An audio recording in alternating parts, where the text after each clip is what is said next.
ये आशीर्वाद, जिसके तुम चरण पकड़ रहे हो, जिसको तुम धोख लगा रहे हो, जिसको तुम प्रणाम कर रहे हो, तो बड़ा कौन है, तुम कि जिसको प्रणाम कर रहे वो? अच्छे से सोच लो रही, बहुत अच्छे से सोचना। तुम किसी को प्रणाम कर रही हो तो बड़ा कौन है, जिसको प्रणाम करा जा रहा है वो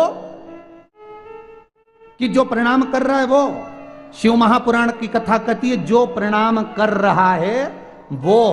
एक सास को बहू प्रणाम करती है तो इसमें सास बड़ी नहीं है, बहू बड़ी है कि उसके माँ बाप के संस्कार क्या है, ये उसके माता पिता के संस्कार क्या हैं। ये बहू की बड़प्पन है, ये सास का बड़प्पन नहीं। उन्हें तो बाल यूं ही धोला कर लिया है? संस्कार ये बहू के होना चाहिए। तुम मंदिर में जाकर भगवान को प्रणाम कर रहे हो तो भगवान बड़ा कि भक्त बड़ा? अरे जम के बोलिए, भक्त बड़ा। इसलिए प्रणाम करते समय तुम्हारे मन में यह भान होना चाहिए कि मैं जिसको प्रणाम कर रही हूं वो बड़ा नहीं है। इसीलिए यहां से माइक से कहा जाता है कि महाराज को प्रणाम मत करो, पांव मत छुओ, झुको ही मती, कई करो, क्योंकि महाराज जाने कि तुम तो बड़े वैसे ही हो रहे, कितने प्रेम से कथा सुनी रिया हो, इतनी बड़ी बड़ी गाड़ी ले लेके आई रिया हो। अब जिसकी भी गाड़ी में आए, अब कुबेरेश्वर के धाम में आए हो तो एक दिन तुम अपनी गाड़ी में भी आओगा रे, काहे को चिंता करते हो?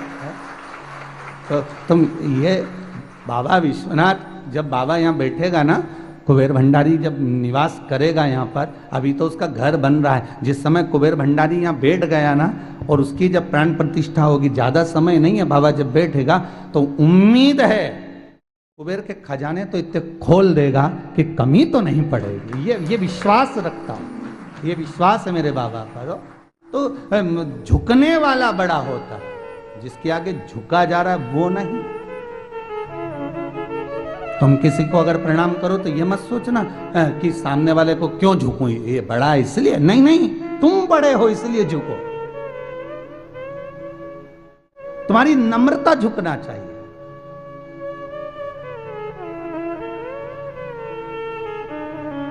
सास सोचे कि मैं अकड़ में पांव पड़वा लूं, अरे तो बहू का बड़प्पन तो देखो साहब, उसका संस्कार देखिए।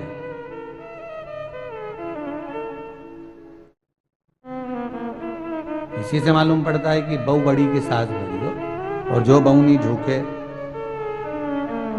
जो नहीं झुके तो सास से भी बड़ी दादी सास,